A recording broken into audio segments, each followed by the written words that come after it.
Ya, pemirsa, India menandai tonggak bersejarah dengan mengirim astronot nasional pertamanya dalam 41 tahun terakhir menyusul keberangkatan Wing Commander Rakesh Sharma yang terbang keluar angkasa pada April 1984 lalu.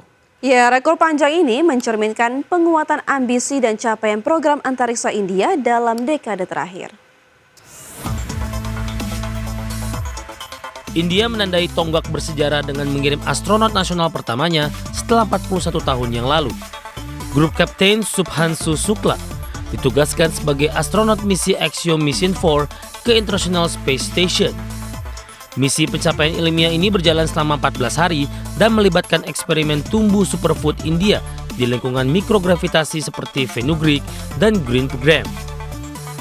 Sharma dan Shukla mewakili era berbeda namun tetap tersambung kelas penerbangan antariksa yang silih berganti dalam rentang 4 dekade. Peluncuran tersebut menjadi simbol bahwa jeda panjang eksplorasi manusia India tidak akan terjadi lagi, sejalan ambisi membangun stasiun antariksa nasional dan menyiapkan misi berawak ke bulan pada 2040. Rencana pemerintah tersebut sebagai bagian dari roadmap strategis eksplorasi luar angkasa berjuluk Vision 2040.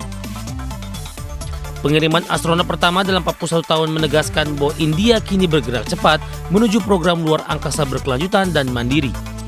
Berbagai misi mendatang menjanjikan kontribusi signifikan bagi ilmu pengetahuan, teknologi pertanian luar angkasa, hingga geopolitik modern antariksa global.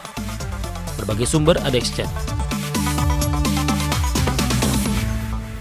Ya, Google DeepMind memperkenalkan Gemini Robotics on Device, versi baru dari model AI untuk robotik yang dirancang agar dapat berjalan secara lokal tanpa koneksi internet.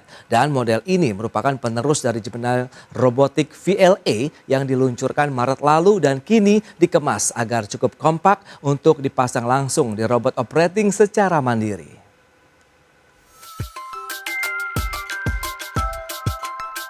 Google DeepMind memperkenalkan Gemini Robotics on Device, versi baru dari model AI untuk robotik yang dirancang agar dapat berjalan secara lokal tanpa koneksi internet.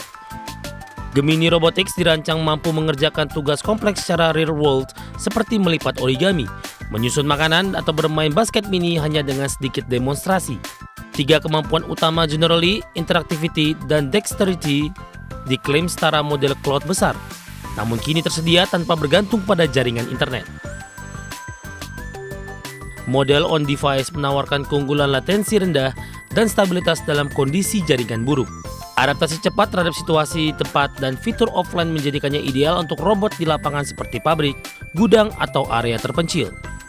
Gemini Robotics awalnya diuji pada robot tangan ganda Aloha 2 dan kini telah diadaptasi ke robot humanoid seperti Apptronik Apollo dan Franka FR3. Hal ini membuka peluang penerapan di robot industri, bantuan medis, dan layanan retail otomatis. Google menyediakan SDK untuk model ini kepada kelompok pengembang dan mitra terpercaya mulai tahap penelitian. Gemini Robotics ER untuk embodied reasoning juga disertakan agar developer bisa menguji dan menyempurnakan kemampuan spasial dan perencanaan robot. Peluncuran Gemini Robotics on Device menandai langkah penting menuju transformasi robotika yang lebih mandiri dan responsif.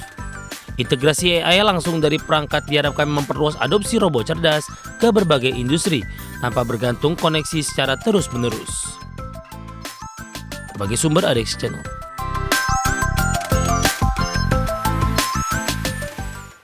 Ya pemirsa, meskipun penjualan kendaraan listrik di Eropa melonjak 27,2% pada Mei 2025, Tesla justru mengalami penurunan signifikan. Penjualan mobil baru Tesla di kawasan tersebut anjlok 27,9% secara tahunan. Model Y versi terbaru yang diharapkan dapat mengangkat kembali performa Tesla di pasar belum menunjukkan hasil yang mengembirakan. Pangsa pasar Tesla di Eropa menyusut tajam menjadi hanya 1,2% pada Mei 2025 dibandingkan 1,8% pada Mei tahun lalu. Penurunan ini dipengaruhi oleh peralihan konsumen ke mobil listrik buatan China yang lebih murah serta penolakan terhadap CEO Tesla Elon Musk karena pandangan politiknya yang kontroversial. Tesla sempat berharap banyak pada versi revisi Model Y sebagai upaya menyegarkan lini produk mereka. Namun sejauh ini strategi tersebut belum memberikan dampak positif yang signifikan.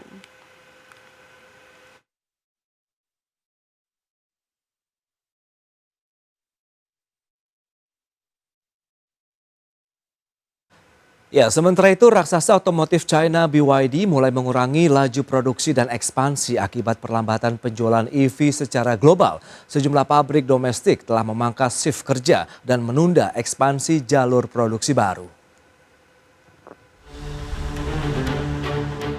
Raksasa otomotif China BYD mulai mengurangi laju produksi dan ekspansi akibat perlambatan penjualan EV secara global.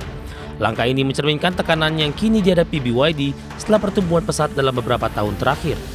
Meski sempat menyalip Tesla sebagai produsen EV terbesar dunia, BYD kini menghadapi tantangan stok kendaraan yang berlebih di tengah persaingan harga yang agresif. Sejumlah pabrik BYD bahkan disebut menghentikan shift malam dan memangkas output hingga sepertiga kapasitas. Perlambatan ini menimbulkan kekhawatiran atas pencapaian target penjualan 5,5 juta unit yang sebelumnya dipatok untuk 2025. Data Asosiasi Produsen menunjukkan pertumbuhan output BYD melambat drastis, bahkan nyaris stagnan pada Mei lalu.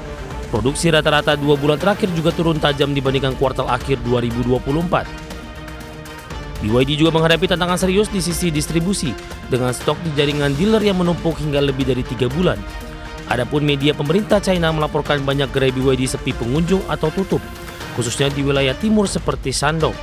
Hingga Mei 2025 penjualan BYD mencapai 1,76 juta unit, namun sekitar 80% masih terserap di pasar domestik.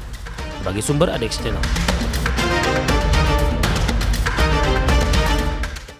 Pemirsa, Foxconn dilaporkan hampir mencapai kesepakatan penting dengan Mitsubishi Fuso. Ya, raksasa teknologi asal Taiwan tersebut disebut bakal memasok 2 model bus listrik untuk dipasarkan di Jepang mulai tahun 2027 mendatang. Foxconn dikabarkan akan memasok 2 model bus listrik ke Mitsubishi Fuso Truck and Bus Corporation, yaitu model T dan Microbus model U yang dikembangkan Foxconn namun akan dipasarkan dengan merek Mitsubishi Fuso sendiri.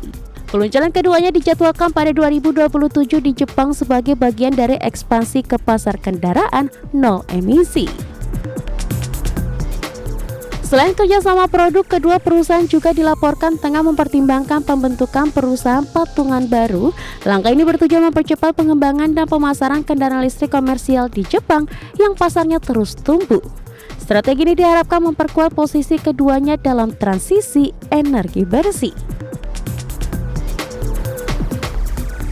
Adapun Foxconn sendiri makin agresif merambah industri otomotif sebagai bagian dari strategi diversifikasi bisnisnya. Setelah lama dikenal di sektor elektronik konsumen, perusahaan ini kini menargetkan pangsa pasar kendaraan listrik global. Jika terrealisasi, kemitraan ini bisa menjadi model kolaborasi baru antara raksasa teknologi dan industri otomotif. Berbagai sumber, IDX Channel. Pemirsa, kami akan kembali dengan informasi menarik lainnya. Dan tetaplah bersama kami.